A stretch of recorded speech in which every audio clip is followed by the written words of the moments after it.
There are only 5 things you need to do if you want to get into a STEM course at a top UK university. And if you do these 5 things to a very high standard, then the chances of you being made an offer absolutely skyrocket. If you don't know who I am, my name is Khalid. I'm a graduate from Imperial College London, and I help A-level maths and science students aspiring to do STEM degrees at top universities. So let's get into the first point. What is the first of the 5 things you need to do to get into a STEM course at a top UK university? The first thing, of course, is your GCSE results. Now, most of your GCSE results need to be in the 7 to 9 range, ideally, with at least an average of a grade 7 at GCSE level. Now, I know a lot of people watching this video right now basically didn't do that well in GCSEs because I've spoken to many students over the last year and a half, and I know a lot of you guys messed about in your GCSEs and just absolutely bottled it.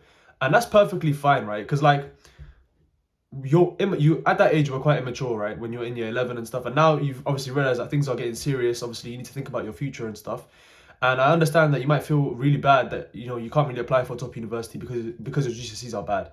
What I want you to realize is, yes, GCSEs are important. Of course you need to at least get some 7s to 9s right in your GCSEs.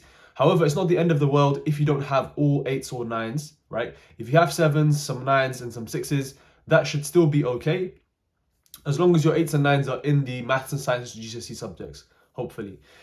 So hopefully that makes sense, right? GCSEs are not the most important thing in the world. However, it's quite important. And if you want to guarantee yourself a spot at a top university, you'd obviously smash your GCSEs and try and get as many 7s to 9s as possible, right? At the same time, your university is not really going to favor someone who has all 9s over someone else if they are performing poorly in other aspects of their application. So yes, GCSEs are important. Don't get it twisted. GCSEs are important, yeah. But it's not the end of the world if your GCSEs are not perfect or if they're not really good, to be honest with you. And there's other aspects of your application that you can work on that will make it stronger.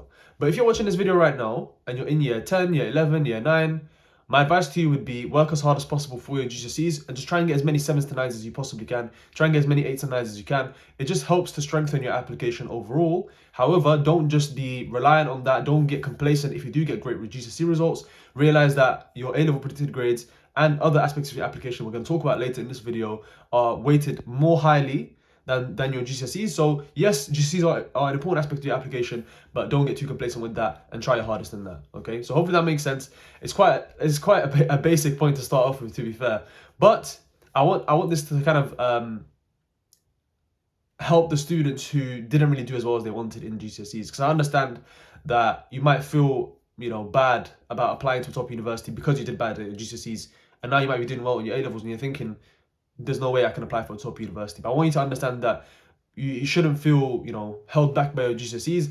Universities understand that some students are going to improve between their GCSEs and their A-levels, and so you might fall into that category. But at the same time, you still want to work hard for your GCSEs and your A-levels and everything that you do in your life. All right, so hopefully that makes sense. That's the first point. GCSEs, try and get them in the 7 to 9 range with at least a 7 for your average GCSE result. If you have that, then you should be fine, perfectly fine, right? And if you maybe didn't get an average of a 7, maybe you got an average of like 6.5, I would say still don't worry about that. There are other aspects of your application that you need to work on that are going to be more highly regarded and more favored than someone who has all 9s and flops on those other aspects of the application.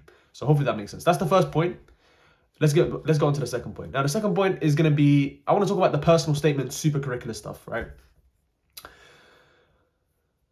For STEM subjects, what you have to realize is the personal statement, if you're trying to get into a top UK university, the personal statement is not going to be the thing that gets you in. However, it can be the reason why you get rejected. So, for example, if you have a shit personal statement, then you're going to get rejected. It's as simple as that. If your grammar's off, if you're talking about the wrong stuff, you're not really mentioning your passion for the subject, the admissions tutors are going to read it and be like, this guy's not serious about coming to our uni. Let's not even bother trying to invite him to interview. He's not serious. So what you want to do is make sure your personal statement is good enough so that it doesn't lead you to getting rejected, basically, before you've even had an interview, right? So try to make your personal statement to avoid getting rejected, if that makes sense. So if you want to make a good personal statement for STEM, what they want to see is, have you demonstrated have you done some tangible things to demonstrate your passion and interest in the subject that you're choosing for university? So this is why supercurriculars are very important, and that's why everyone talks about supercurriculars. So these are different from extracurriculars. These are things that you do outside of school to basically further your interest or to demonstrate your passion or talent for your specific subjects or course that you want to do at university. So some good things for this would be like books, lectures. You could do problems from different books. You could sign up for summer schools, residentials, work experience placements. All of these things are things that you can add to your super curriculars. Another really cool one is personal projects.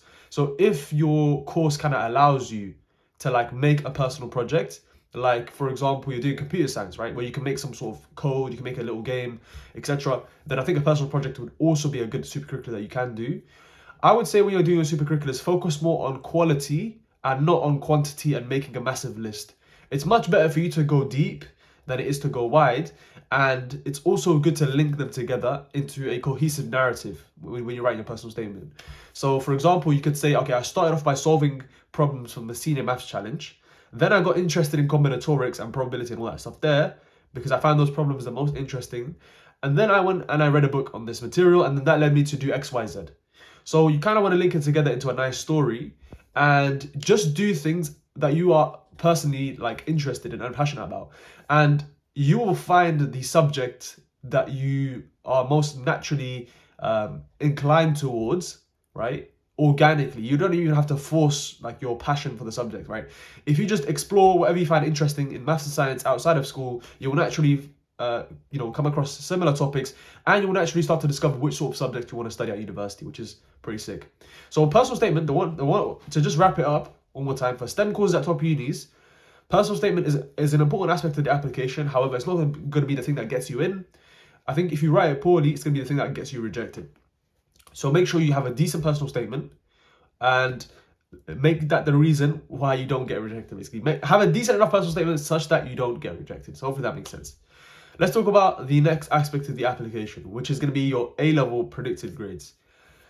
This is a non-negotiable. If you're trying to apply to a STEM course at Oxbridge, Imperial, LSE as well, to be fair, this is a non-negotiable. You need to get 3 or 4 A-stars predicted for your A-levels. By the end of year 12, you need to get 3 or 4 A-stars predicted. That's a non-negotiable, and make sure you work your hardest to achieve that goal. This is not even a joke.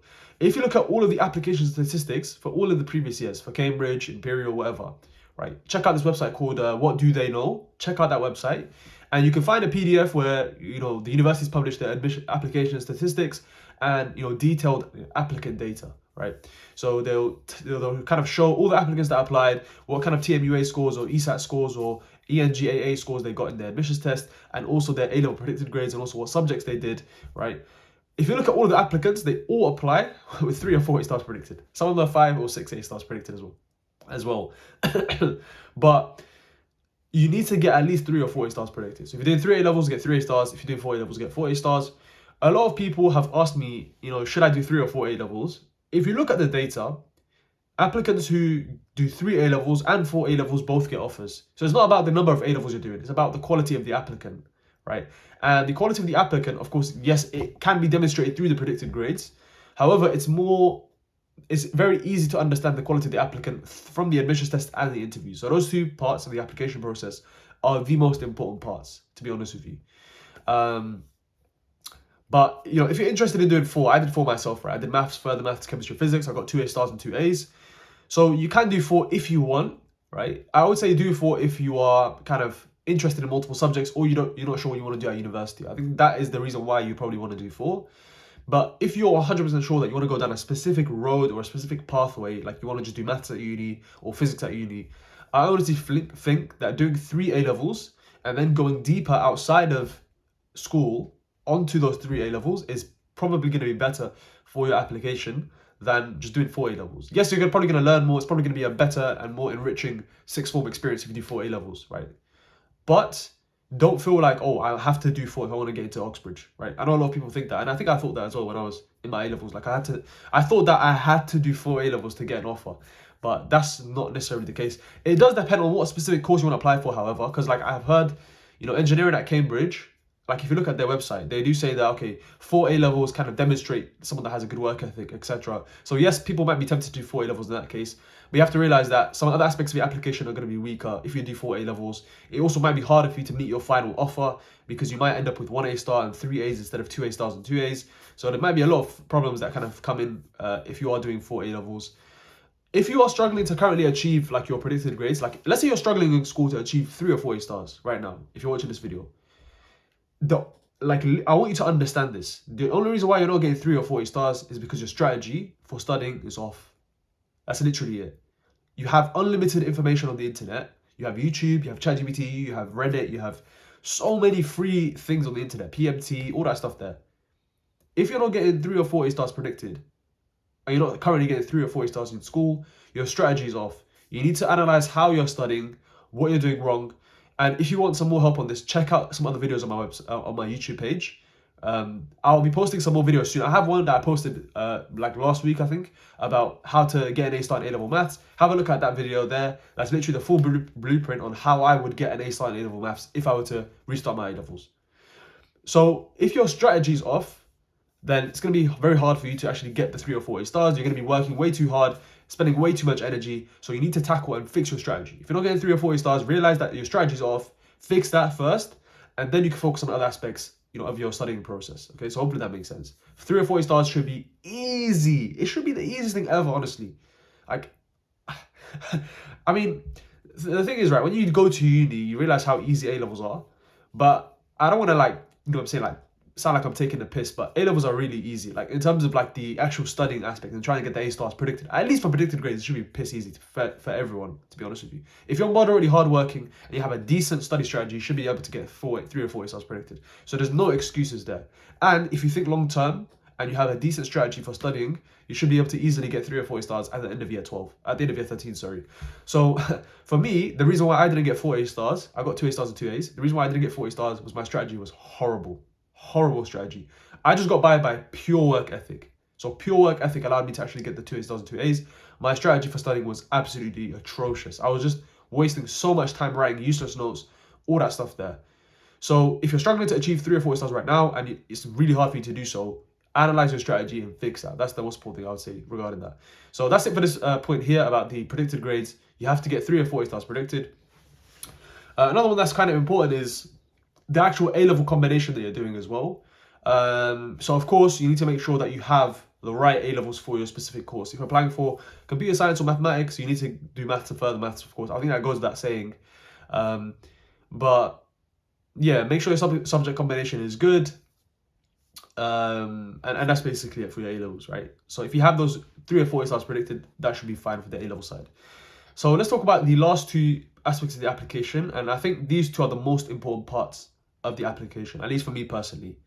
From what I've seen from the research and the data, right, the application statistics and all that stuff there, these 2 are the most important parts of the application. It's your admissions test score and your interview performance, right? If you smash these 2 things, then the chances of you being made an offer basically skyrocket. It becomes extremely high, right? So let's talk about the admissions test scores first. If you look at the data that, for example, Oxford produce or Cambridge as well, if you look at their like application statistics, I think Oxford, it's easy to look at Oxford's like data on this because Oxford actually produce like actual like tables and graphs, and you can clearly see the spread of the results and the sort of destination or the likely outcome for people in these specific categories. Let me explain what I mean. So if you look at like the MAT score distribution, just search online like MAT, Oxford MAT like distribution or something like that, right? Something along those lines.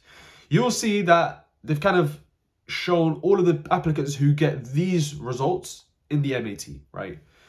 And if you look at people in the higher tier, in the upper echelon, the guys that get like above 80%, if you get above 80% score in the MAT, I think the chance of you getting an interview is about 50%.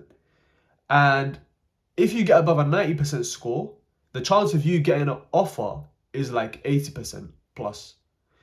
So you can clearly see there's a correlation between admission test scores and the outcome of your application. If you smash the admissions test, if you get a really high score, 90 out of 100 on the MAT, or really smash the TME and you get like a 9 or 8.5, or same with the ESAT, right? If you get like a 9 or 8.5 in the ESAT overall, very, very good. The likelihood of you getting an offer just massively skyrockets. The reason why they're using these admissions tests is because they want to filter the candidates a bit more. Because to be fair, getting an A star in A-level should be easy, right? Because there's a lot of other people like bozos in it in your year group that are just bringing down the grade boundaries, to be fair. Like, that's just the reality. So they need something else to separate the top candidates from everyone else. And to like, if you look at all the top candidates from across the country, like how can we distinguish them and how can we pick the best people for our course? Okay, so they use the admission test to sort of filter these things. And if you really smash the admissions test, it kind of shows that you have good problem solving skills, which is obviously a key skill that you need for university when you do a STEM course at a top uni like Imperial or Cambridge or Oxford. Because when you actually go there and you get given the homeworks and the exams, all of these require problem solving skills to be able to solve correctly, which is not something that you see at A level too much. So the admission test is a good proxy for this, and so is the interview. So if you smash the admission test, it kind of shows that you'd be able to cope with hard problems at university a lot better. They've also kind of correlated this data, right, with performance at university. They've definitely matched this data up. So they know that if people get this score in the MAT, they're likely to achieve a first, when they finish their university degree. And universities kind of want to predict, and they want to basically select people who have the highest chance of getting a first on their course, as many people as possible. So hopefully that makes sense. Okay, so try and smash the admission test if you can. And honestly, this just requires work from your end. You just need to grind. You just need to grind in the summer. So grind in the summer, have a decent plan. And if you honestly, I would say if I were you, I would over prepare rather than under prepare. I would over prepare massively. And if you over prepare massively, it doesn't matter how hard the actual exam, the final exam is, you should get at least a 7 in the TMUA or a 70% in the MAT or whatever. Like, you can guarantee a minimum score if you grind your ass off. And what I want you to do, if you're preparing for the admissions test in the summer, is think in terms of hundreds of hours. How many hundreds of hours have I put into preparation? I would say, honestly, if you put in a minimum of 100 hours and you put in as many hundreds of hours as you can into the preparation, you'll smash it. But I want you to think in terms of hundreds of hours. Don't just think, okay, I've done these past papers. Think about how many hundreds of hours have I put into preparation.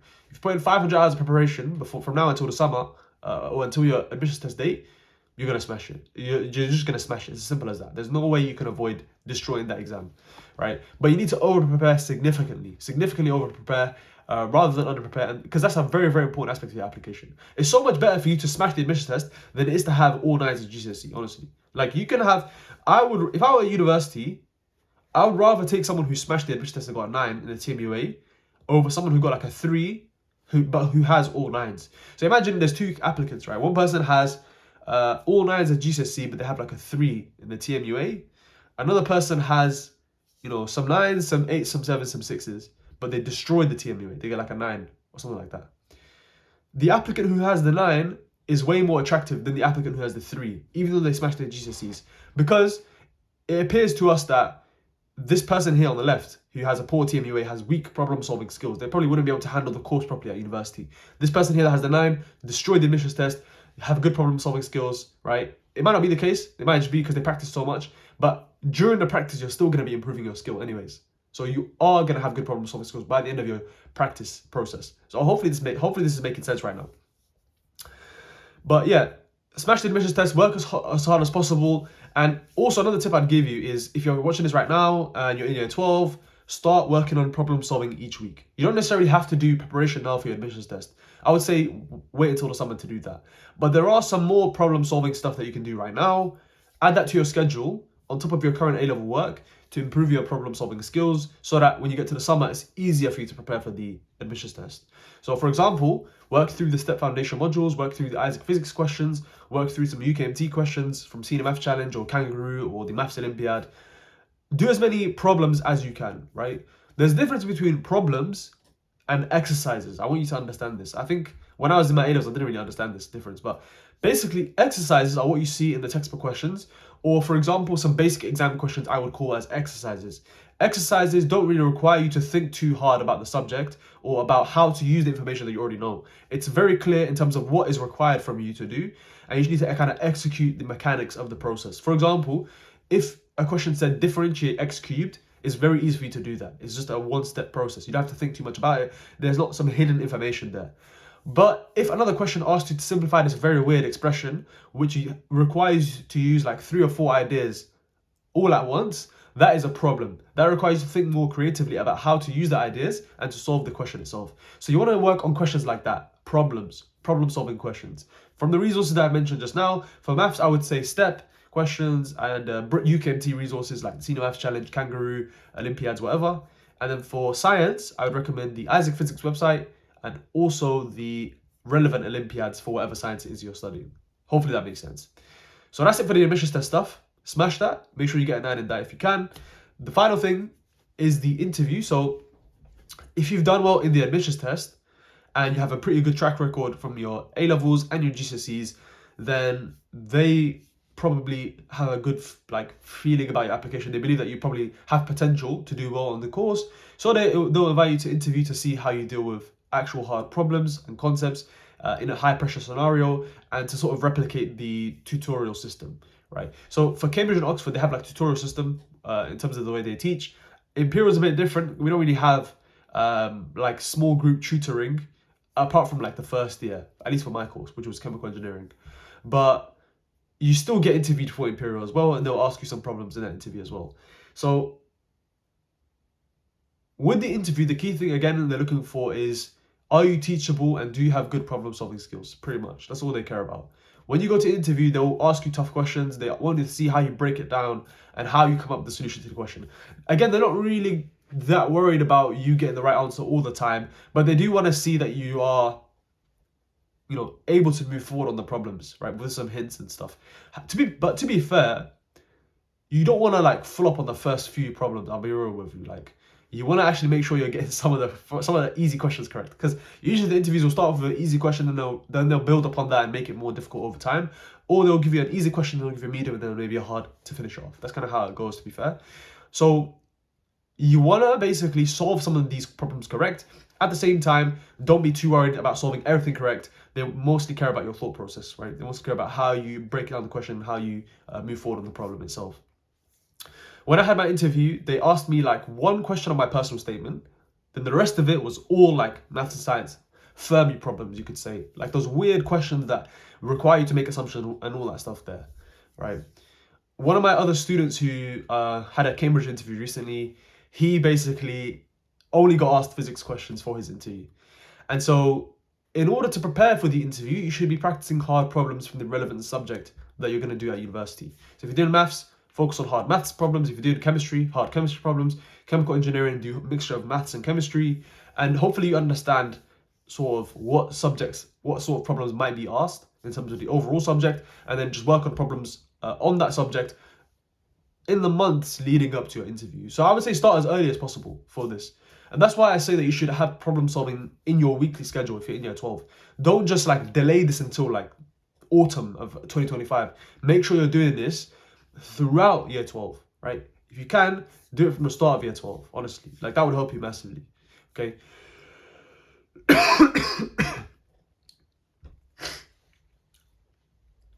So that's basically it for the interview performance as well. You need to smash your interview if you can. And make sure you break down the questions. And honestly, just practicing problem solving will be the key thing that will help you get the interview. If you smash the admission test and the interview, that is going to massively boost your chances of being made an offer. And that's basically it, right? The last thing that you might need to get into a STEM course at top university is a little bit of luck, to be fair. There is a little bit of luck in the application process, because you have to think about this logically, right? They only have 1 hour to interview you, or maybe half an hour to interview you. They really don't have much time to make a real informed judgment on who you are, right? Because you can have a smashing interview, but that might be like a one-off thing that happens. Or maybe you're really exceptional, but the interview, you just flopped that just one time, right? So there's a little bit of luck involved in the process. However, there are things that you can do to maximize your luck technically, and that is work as hard as possible on the right stuff. Make sure that you are getting your 3 or 4 stars predicted. That's a non-negotiable. That is not something that you can mess around with. Do not fuck up that thing. Do not fuck up that aspect of your application. You have to get 3 or 4 stars predicted. That's not even a joke, can't lie. Admissions test, smash that as best as you can. Try and get as high a score as you possibly can. It's only going to help you. Try and get at least a 7 in the TMUA or ESAT. And yeah, hopefully that makes sense. And then for interview, the way you're going to do well at the interview is if you've practiced problem solving for many months, ideally even years before your interview. But you can do it in the few months that you have leading up to your interview. I would honestly say start from January, ideally start from the start of year 12. But start right now. Like, if you're watching this and you haven't done any problem solving at all up to this point, like, let's say you just do your A-levels and that's it. You just chill. That's good, but it's not enough. You need to do more problem solving stuff, because the interview is going to require you to have skills that you need to develop for a long period of time. If you spend the next 10, 11 months working on hard problems, when you have your interview in December, it should be it should go decently well, to be fair. Okay, so that's it for this video. Hopefully some of these points made some sense to you. Honestly, I haven't said anything like revolutionary or new. Honestly, it's all stuff you know that you should be doing. You just need to just be reminded to do these things to a higher standard, and I want you to hold yourself to a high standard as well. Honestly, like, don't just settle for like a 7 in the TMUA. Aim for like 9. Aim for 9 in the TMUA. Aim for 9 in the ESAT. Aim for 100% in your mock exams. Don't just aim for A stars. Aim for 100% in all of your mock exams. Really go for it. Really like push yourself in your A levels, and I promise you it's gonna pay off. That's it for this video. Hopefully you find it useful, and I'll see you guys on the next one.